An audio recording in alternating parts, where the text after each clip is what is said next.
Hey everyone, we are back. I'm here with Paul Hamden. And this week we thought that we would talk about physical mediumship. And part of the reason is that all of this, everything that we're discussing, everything is kind of out there right now, in the world having to do with disclosure and contact and channeling and mediumship. It's all related. It's all a continuum of the same basic phenomenon, which is consciousness is inhabiting physical forms. Yeah. And physical mediumship is an interesting phenomenon of, that humans can do. Maybe not so much now, and Paul will explain a little bit, but it's all part of the same thing. It's everything is related to consciousness. And some people can demonstrate that physically in extremely interesting ways. So Paul, maybe if you want to give us like a little, history, because you know a lot about some of the, the older physical mediums Yeah. from early 1900s, and they were some really interesting stuff going on then. Well, some people may or may not know that some of the physical mediums in the past were people like Leslie Flint and John Campbell Sloan, um, Hume or Home, I think his name was. But these mediums would get some indication that at some point they were going to have some sort of physical manifestation occur around them, and spirits would use, say, ectoplasm drawn from the medium to produce a phenomenon called independent direct voice. So rather than the person trance channeling or channeling the information, the spirit people would use the ectoplasm to create a voice box. And then what would happen is the spirits would speak for themselves through that voice box, right? Mm, Now, that was seen as the ultimate in physical mediumship. And physical mediumship is really dangerous. Most physical mediums have to sit in the dark because if the ectoplasm is exposed to any type of light, it dissolves the ectoplasm, the life force. So the life force is drawn out of the medium. They create the voice box. They speak. Often multiple spirits speak all through the voice box at the same time as well. And then some mediums decided that wasn't really that evidential for that to take place because people often wondered if the person was just throwing their voice or something like that. mm, So some mediums started to use a low red light, and that's where the spirit people started to use what was called photoplasm, or it's a different kind of ectoplasm, but they're all the same. Um, and generally, you and I've been to multiple physical seances, and I've also, worked as a physical medium. So has my wife, and it's a really tough ask on the human body to actually train as a physical medium. Um, it's the deepest level of trance that can be attained. Often mediums actually just black out, and mm, and you end up finding yourself sitting in a room somewhere right away from your own body while your body's being used by the spirit people to do transfiguration or externalization of ectoplasm or whatever. Do you know what? It takes years and years of development mm, to become a physical medium. And for the physical mediums, sort of the ones that have, been around lately, and they're the older people, sort of Bill Meadows and Stuart Alexander, these sorts of people. Their mediumship has just been exemplary, really. mm, Often in the sittings or seances, there would be floating heads going around the room that were sort of glowing that would talk to people, and mm, that you could have full-on conversations with them, or they would produce spirit people that would actually physically be made of ectoplasm that would walk around and talk to people and even shake people's hands and these sorts of things. So, you'd never, unless you've experienced it, it's really difficult to believe that it's even possible to happen. But we've found that generally, um, that physical mediumship generally runs in the family. And mm, so a lot of physical mediumship in the past would just be people would get around together from a family. There would be a person that was developing, and everyone would just be sitting for that one person in the family to develop. And because they had that family relationship, that loving environment, then of course the mediumship developed really well. And it wasn't common for people just to bring anybody in Hmm. from the outside either, because that would change the energy too much. But physical mediumship, generally with it comes things like apports, apportation. Hmm. And Hmm. so spirit people will apport things into the room. They can dematerialize parts of the medium's body as well and then rematerialize it. So most physical mediums would be tied into chairs, using Velcro straps or zip ties or whatever. But the spirits would just either dematerialize the wrist or the Velcro and then just lift the person's arm straight up through it. Hmm. uh, And so that was all pretty useless. So showing the level of control they have over matter. It's wild. I mean, it is really wild. I mean, I've never seen that. I've never experienced that. I mean, I've heard some of the stories that you've told, which sound incredible. But it's interesting in the Zeta interviews, the Zeta explain, because you guys had a lot of questions for them in the early days, like, hey, what's going on? How does that work? How does an app work? What's the process? Yeah. And they start explaining, the etheric field and how the spirits know how to copy etheric information. Take a copy and it's the mirror image, if I recall, of the physical, and then they can, using that etheric copy, they create from the matter around, a new, Yeah. a new form of it. It's really interesting. It's just like a display of what's possible. Why do you think the physical mediums? What was their goal? Do you think? Why do that? What's the point of that other than it's interesting? Oh, because it was always to prove that there was life after Mm, life. And if you go to Leslie Flint's stuff on the internet, it's called the Leslie Flint Trust, I believe. There's like a conversation there between a husband and a wife, and the wife has transitioned, and her name's Annie Nargi, I believe. And there's 60 hours of her talking to her husband mm, through independent direct voice.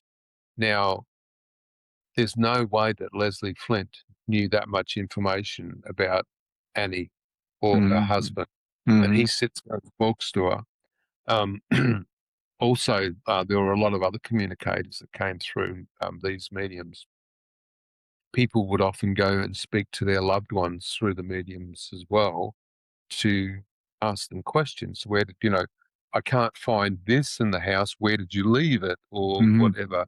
And so the spirits would say, "Oh, I left that in the sock drawer," or something like mm, that. mm, And so basically, physical mediumship was an evidential means of communication. See, before technology existed, maybe the radio existed, but nothing mm, else. And so physical mediumship has been around for, I mean, many, many, many years. It's not just a Western belief system. mm, Um, mm.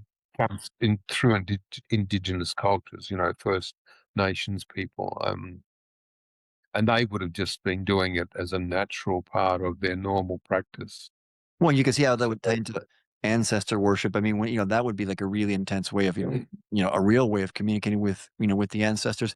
And I mentioned in principle, if you have, a medium speaking independently through independent direct voice, you know, I guess you would have less of the translation problem that you have with, say, any sort of channeling or like light trance channeling, even deep trance channeling, because it's not going through the medium's body really, right? So you're not going to have such an issue with is the medium coloring the information coming through? Is the medium's mind coloring that? Is that would that be true? I guess as well in theory.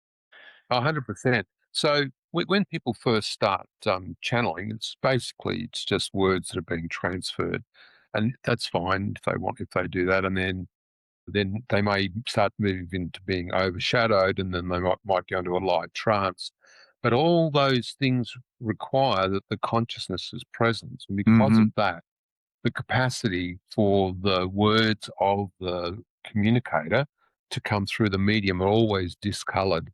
And Yeah. that's seen very clearly in the writings of Silver Birch and the document called The Problems of Communication. Mm-hmm. And so the deeper that they can get a medium to be in trance, the less likely there is that the guide's words or the information will in some way be tainted by the Mm-hmm. medium's Mm-hmm. subconscious mind as well. Um, but it takes a lot of years to get to the point where you're comfortable enough to let what's being said be said. The other thing that is really important is to have a good circle leader. A circle leader controls everything in the room, and is there for the medium safety, because if you're in a deep trance state and there's ectoplasm in the room, you you've got to be so careful, because I've known mediums where something went wrong. Maybe there was a crack where they didn't put the tape up properly on the window. A car went past, a little bit of light came in, and the ectoplasm snapped back in, and it may have come through the medium's wrist, the ectoplasm, and there was actually a physical scars left on the person's body Wow. be- because they were burnt, Mm. right? And you So mentioned before, even if ectoplasm. there's dirt in the environment and ectoplasm is out, like that can affect, right? I mean, because ectoplasm is picking things up and Yeah. Yeah. So ectoplasm dissolves matter, right? And so if you have, so put it this way: when a person's about to do a sitting, the floor has to be mopped multiple times, vacuumed, the walls wiped down. You can't. The environment has to be pristine. There should be no electronics in the room at all, hmm um, because it's such a a process that has to take place. And we've held lots of different sittings with mediums and stuff, and actually had to do the preparation, making of the cabinet and the fixing up of the room. Everything takes hours, and this is just to hmm protect the medium. So, I don't know. I guess that there's a lot of people that may still be doing physical mediumship, but they're doing it just within their own family space. They're not really doing any public mediumship. I can understand why, because you're safe with the people that you know, right? Whereas if you let the public in, there's the chance that somebody, and it has happened, people would dive out of the chair and try to jump on the medium in the cabinet, believing that the medium was out of the cabinet and walking around and stuff. So it can be quite a dangerous thing. And generally, when you're in these situations, everybody has to hold you have to hold the hands of the person next to you, and no one is allowed to let go.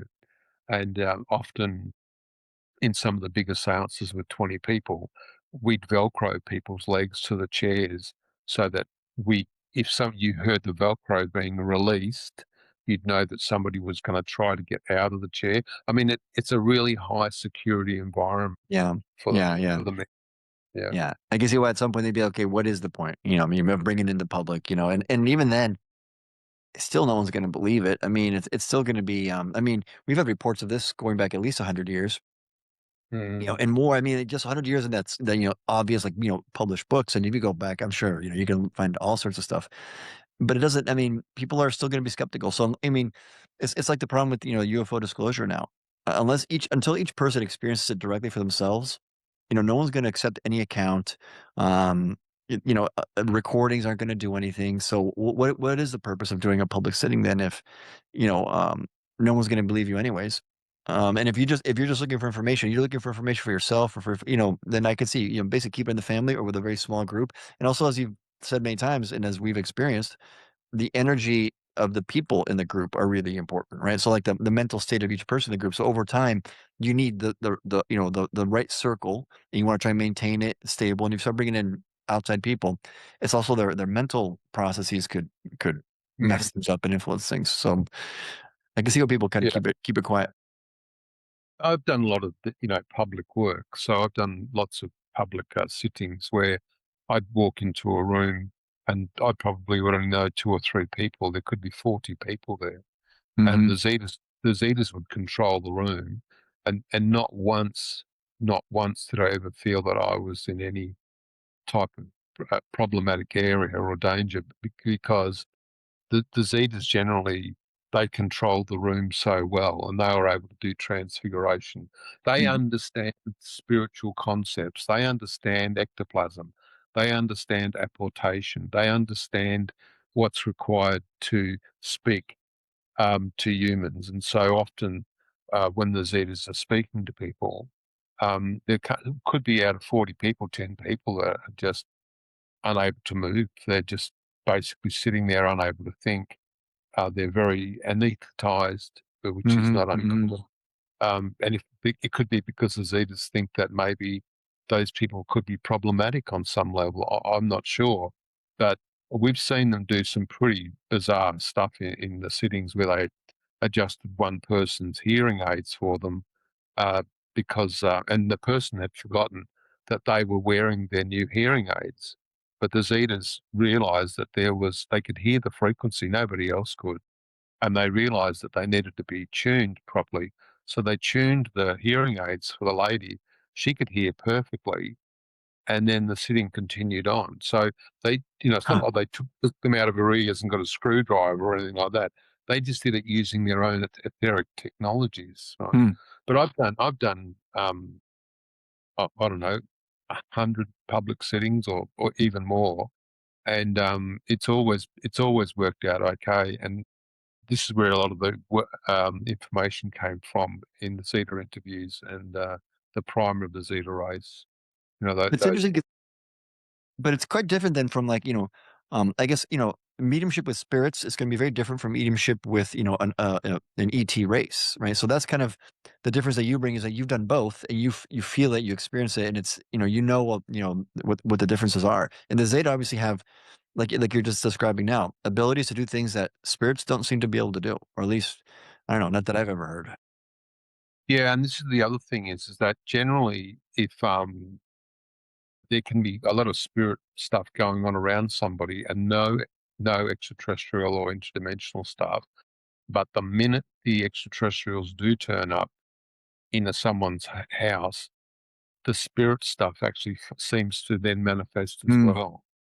And so the two seem to go hand in hand, that the vibrational frequency of the extraterrestrials opens up the capacity for the fabric around the house to open up to allow spirit people to come as well.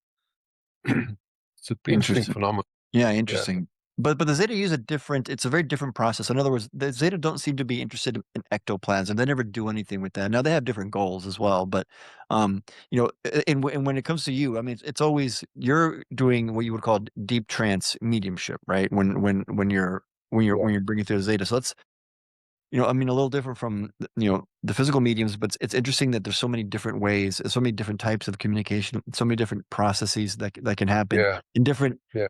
groups of people. Like spirits might have one goal, and so they're going to use one type. Because also, even when the spirits communicate, they can communicate through your body. They can do independent direct voice, perhaps. I mean, there's many flavors of this phenomenon, which is I find really interesting. It's not simple at all. Yeah. There was a time when we had a medium here, and um, there were a lot of people in the room, and I had William Treat with me, the scientist, and him and I got down very close. And William put his hand out, and the medium that was in the cabinet said, "We're going to give William a present." And we saw it happen. The light came out of the sky, the air, Hmm. and it physically formed an etheric crystal, and then the fine matter was drawn from the environment, and it populated the crystal, and it produced a proper physical stone in William's hand. Yeah, I mean, it's remarkable. I mean, I've heard accounts of like coins appearing out of nowhere, right? And like people seeing like mini coins dropping out of the air and things like that. Yeah, It's crazy. I can see why the Zeta don't, they're not interested in that. They're not walking around, materializing stones for us. But, right. That they basically said from day one that they will never do that. That they're just things that spirit people do, and for some reason it's meaningful for people to receive a gift from spirit. Like, mm-hmm. I'll give you an example. We had an old coin that was locked, you know, in a cupboard here somewhere in a box, and then went away. I was about 100 kilometers away, and there was a flash of light, and there was the coin sitting on the bench. And I thought that's not even possible. Well, I don't know why I'd say that, but then when I came back and looked, it was gone from the box in the cupboard. And that's called an asport, not an apport. Mm, That's where they physically move one item from intr- one place to another. Whereas an apport is a copy of something hmm. that Hmm. recreated into the physical. Which I guess would be they'd have to do that, the Assport to move something like from inside of a glass. bowl outside, they've got to actually move it, right? So they've got to transfer. They're not just doing a copy. Yeah, Um, yeah. But they did that with mediums as well. They would Diddy Hume, they dematerialized him and put him he through a wall, and then put him into another room. And when the light went on, he was nowhere to be found in the room. what's interesting when you think about it, this is something that people describe all the time when you hear about people being taken on craft or things like that, the dematerializing. This is kind of like a norm. I'm sure there's Yeah. different ways of doing it, but it's not such a it sounds crazy to us. Okay, now the spirits have their way, but this is something that to some races is just a technology. Well, that's what I mean. Like for anyone that's ever been on craft, the questions is how did they get there? Hmm. I mean, I've walked onto craft. Maybe the technology was broken that day. I don't know, but other times I found myself on craft, and then I didn't know how I got there. And this is not a phenomenon that's just me. It happens to many, many people globally that people are put onto craft, and that their ability to materialize and dematerialize is extremely high. That they to travel, when they use the antigravitic technology to move a craft, which has got a toroidal function at the front, Hmm. right? Basically, they dematerialize the craft to move faster than the speed of light. Hmm. See? And then the beings inside, they're also dematerialized as well. And in that dematerialized state, it's something like where you see the whole, and I don't, I know I talk about Stargate occasionally, but with Stargate SG-1, the thing is that when they go through the Stargate and then they go through this portal or whatever, while you're dematerialized, you don't have to perform any functions at all, such as breathing or Hmm. metabolization of molecular structure or your own food or whatever. You're just dematerialized and then rematerialized. And so the crafts do the same thing Hmm. as Hmm. well. And that's how Yeah. they're able to travel such vast distances. The people go, oh, but how can they get from it's if it's 40 light years and you're traveling at the speed of light, then of course that's 40 years you've got to travel. But the Zetas have said that that's just a misconception, that there is travel much faster than the speed of Hmm. light. Hmm. Yeah, I mean, this whole topic to me sounds, it's going to be interesting that I think UFO disclosure is going to bring part of what it's going to do is going to bring an understanding of the spirit world and how all of this functions. And it's going to be very important. That I think the interest in communicating with the spirit world is going to increase dramatically when people realize on a broad scale that that's real.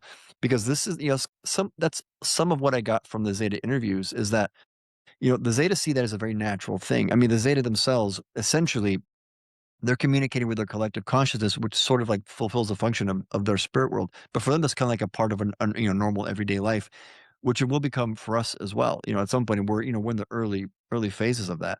So this whole Yeah. understanding how all this works is going to become, it's going to become quite normal for us. Well, we're going to hope that it is. Like not that there's no spoilers here, but I just saw Disclosure Day, and when you have had some contact that you are cognizant of, you really do start to see how vast contact can Hmm. be. Hmm. And Hmm. so when we say, we're going to understand what's going on, we're probably just opened the door a little bit to have a look at what's going on. There's so much more out there. I mean, we've still got to get past the ontological shock of what's been hidden and then what exists now. And then once it's all out and disclosed, what does that actually mean for humans?